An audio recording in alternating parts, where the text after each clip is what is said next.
விடுங்கப்பா. இன்னும் என்னங்க பேசிக்கிட்டு? பேசாம தேவராஜ ஐயா சொன்ன மாதிரி சுந்தருக்கு பரிவட்டத்தை கட்ட வேண்டியதான். பாண்டியா, இதை தாண்டா காலையிலிருந்து சொல்லிட்டு இருக்கிறேன். என் பையனும் கேட்கல, ஊரு பையனும் கேட்கல. டேய் சுந்தர், கடைசியா கேட்கிற, பரிவட்டத்தை நீ கட்டிக்கிறியா இல்ல அந்த பரதேசி தான் கட்டணுங்கிறியா? அப்பா, பொற்செல்வன் அமைதியா இருக்கிற காரணத்துக்காக அவனை வாய்க்கு வந்தபடி பேச வேண்டாம். அவனும் இந்த ஊருக்காரன் தான், இந்த மண்ணுக்கு சொந்தக்காரன் தான். நம்ம ஊர் பதவிய எடுத்து நடத்துற தகுதி அவனுக்கு நிறையவே இருக்கு. ஏ சுந்தர், எட்டி வச்சா ஏன்னு கூட கேட்க ஆள் இல்லாத அனாதை பயலுக்கு அப்பா எடுத்து பேசுறியா? வேண்டாம். சுந்தர், எனக்காக எதுக்கு நீங்க சண்டை போடணும்? உன்னோட வற்புறுத்தலுக்காகவும் இந்த ஊர்க்காரங்க கேட்டுக்கிட்டதுக்காகவும் மட்டும்தான் நான் பரிவட்டத்தை கட்டிக்க சம்மதிச்சேன். வேண்டாம் சுந்தர், உன் அப்பாவும் தம்பியும் ஆசைப்படுற மாதிரி நீயே பரிவட்டத்தை கட்டிக்க ப்ளீஸ். கரெக்ட். இப்ப இந்த பையன் சொன்னது ரொம்ப கரெக்ட். சுந்தர், நீ என்ன சொல்ற? அவனோட அந்த பெருந்தன்மை தான் அந்த பதவிக்கு சரியான ஆளுன்னு எடுத்துக்காட்டுது. ஏ சுந்தர், பரிவட்டத்தை நீ கட்டுறியா இல்ல? அவசரப்படாத தர்மா. நம்ம ஊர் அந்த பதவி மேல எனக்கு ஆசை இல்லைனால நம்ம ஊர் நன்மைக்காகவும் உங்களுக்காகவும் நான் அந்த பரிவட்டத்தை கட்டிக்கிறேன். யார் அந்த பரிவட்டத்தை கட்டிக்கிறாங்களோ அவங்களோட நியாயமான பேச்ச எல்லாரும் கேட்கணும். அப்படிதானே? ஆமாம், அப்படிதான். அப்படின்னா சரி. பூசாரி, அந்த பரிவட்டத்தை அனுப்பு.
ஏமாத்திட்டான்டா.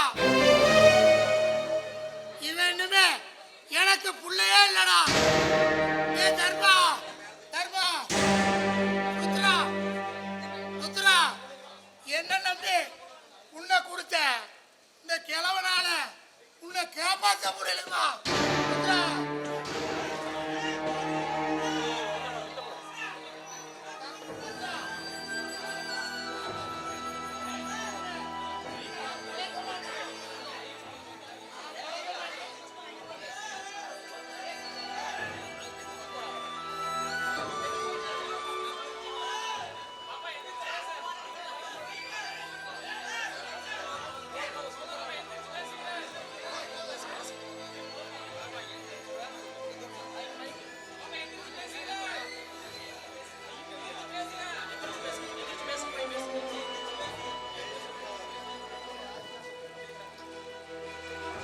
என்னங்க இருப்பு மாதிரி இருந்த நீங்களே இப்ப மனசு விட்டுட்டீங்களே. நீங்க என்ன விட்டு போகணும்னு நான் நினைக்கவே இல்லைங்க.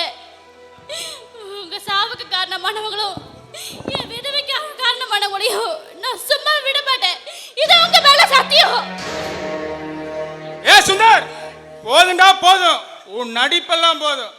அப்பா சொன்னத கேட்காம இப்படி அநியாயமா அவரை கொன்னுட்டியாடா. இப்பொழுது என்னடா பிரயோஜனம்? அப்பாவுக்கு சாவுக்கு காரணமான நீ அப்பா சவத்தை கூட உனக்கு தொட அருகது இல்ல. தூர போடா. சுந்தர், இனிமே நீ இந்த பக்கமே வரக்கூடாது. தர்மா, என் புருஷனுக்கு நீ தான் கொல்லி வைக்கணும். போங்க, அவருக்கு ராஜா மாதிரி, ஒரு ராஜா மாதிரி ஒரு ரெடி பண்ணுங்க. போங்க, ஏன் வேடிக்கை பார்த்துட்டு இருக்கீங்க?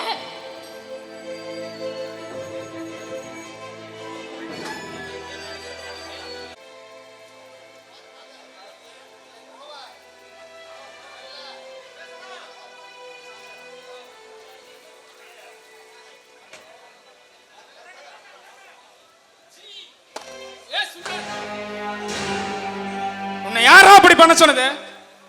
என்னடா வேலை இது? டேய் தர்மா, இது நம்ம சம்பிரதாயம், இது மாற்ற முடியாது. இது செய்ய சொல்லி யாரும் சொல்லல. இந்த குடும்பத்தோட மூத்த பையன் நானு. இது என்னோட கடமை. எதிரா உன் கடமை. பெத்த தாய்க்கு சமமா இருக்கிறீங்கள அலங்கோலப்படுத்தி பார்க்கறதா உன் கடமையா? என் சித்தி எப்படி இருக்கணும்னு எனக்கு தெரியும்.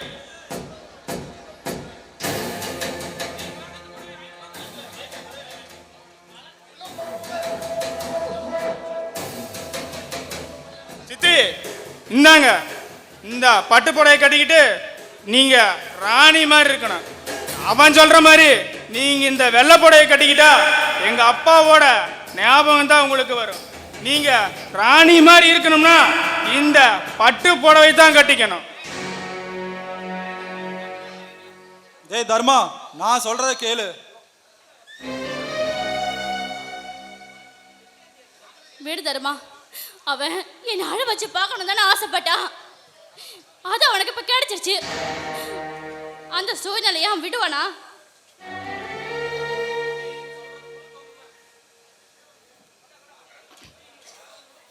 சித்தி, நீங்க சொல்றது முழுக்க முழுக்க உண்மை.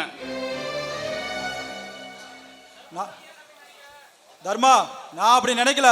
ஆமா, நீ மட்டும் அந்த பரிவட்டத்தை அந்த பொற்சலந்தலையில கட்டாம இருந்தா அப்பா நிச்சயம் செத்திருக்க மாட்டாரு. அப்பாவோட சாவுக்கு நீதான்டா காரணம். அநியாயமா ஒரு பொண்ணோட வாழ்க்கைய அழிச்சிட்டியாடா. செல்வா, நீ எப்ப என்னையும் என் மனசையும் புரிஞ்சுக்க போறியோ?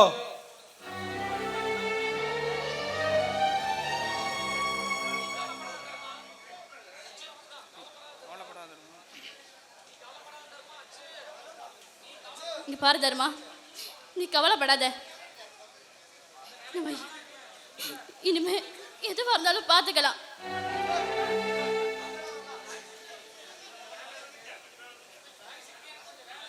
சரி சித்தி, எனக்கு கொஞ்சம் வெளியில வேலை இருக்கு, நான் கிளம்புறேன்.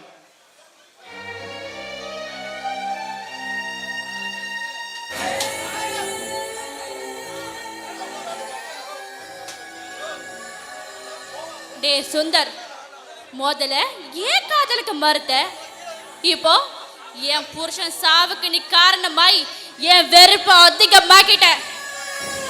ஏய், இனிமே நீ நிம்மதியா வாழவே முடியாதுடா. உனக்கு ஒவ்வொரு நிமிஷம் துன்பம் வந்துகிட்டே இருக்கும். இங்க பாரு, இனிமே தாண்டா என் ஆட்டம் ஆரம்பிக்க போகுது.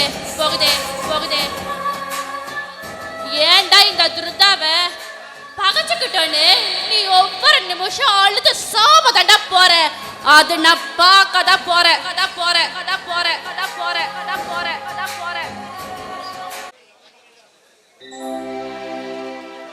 என்ன விமலா, அவங்கள இன்னும் காணோம்? செல்வம் வரேன்னு தானே சொன்னாரு.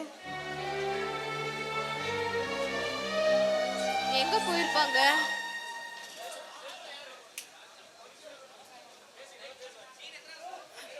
சுந்தரத்தோட அப்பா வேற இறந்துட்டாரு. இன்னும் இதனால என்னென்ன பிரச்சனை வரப்போகுதுன்னே தெரியல. சரி, எதுக்கும் கொஞ்ச நேரம் வெயிட் பண்ணலாம், எப்படியே வந்துடுவாங்க.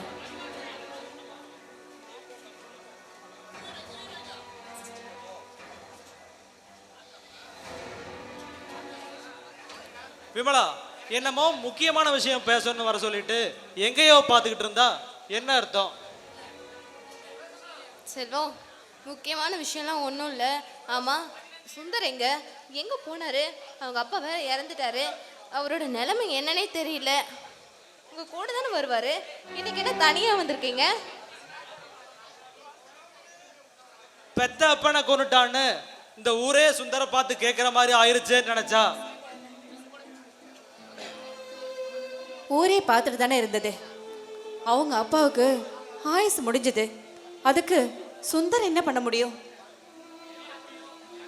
செல்வம், அப்போலாவது சுந்தர்கிட்ட சொல்லி எங்கள் அண்ணன்கிட்ட பேசி வைக்கலான்னு நினச்சோம். ஆனால் இப்போ அவங்களே எதிரியாக நினைக்கிறப்போ எப்படி எங்கள் அண்ணன்கிட்ட பேசி வைக்க முடியும்? எது எப்படியோ இன்னாரம் சுந்தர் அவன் தம்பி தர்மா கிட்டையும் அவன் சித்தி ருத்ராதேவி கிட்டையும் மாட்டிக்கிட்டு ரொம்ப அவஸ்தைப்பட்டுக்கிட்டு இருப்பான். உடனே அவனை ஃபோன் பண்ணி வர சொல்லணும். வித்யா, அவனுக்கு ஃபோன் பண்ணி வர சொல்லு. நான் ஏற்கனவே சொல்லிட்டேன், வந்துட்டு இருக்காங்க. வழியில் ஏதாவது பிரச்சனையா இருக்குமோ? ஏன் அவர் இன்னும் வர்ற? எனக்கு என்னமோ தப்பா தோணுது. நீ இன்னொரு தடவை ஃபோன் பண்ணி பாரு. இல்லை விமலா, நான் வந்துட்டாரு.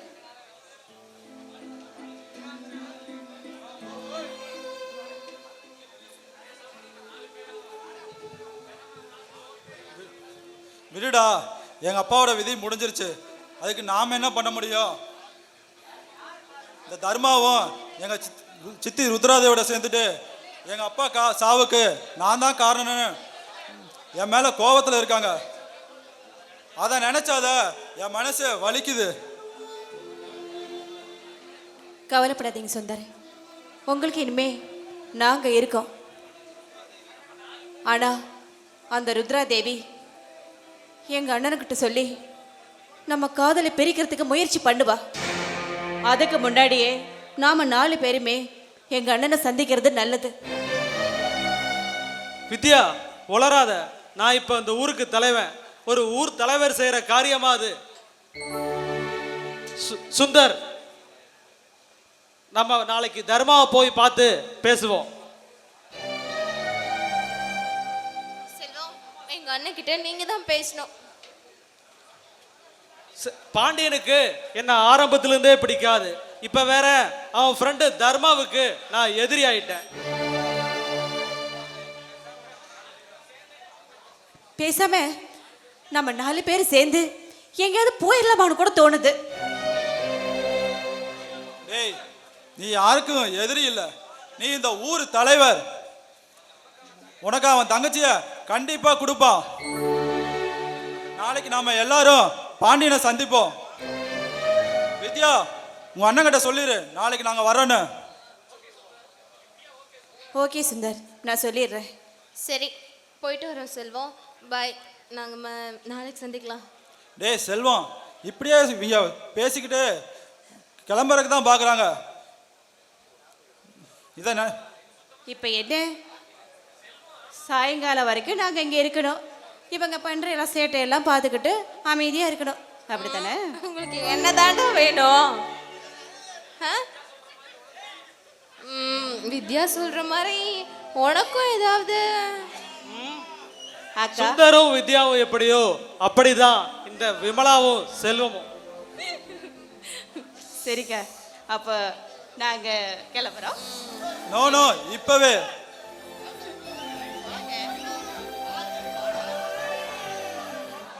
சரி, அவங்க போயிட்டாங்க. நான் இப்ப போறது ஓகே, போலாம்.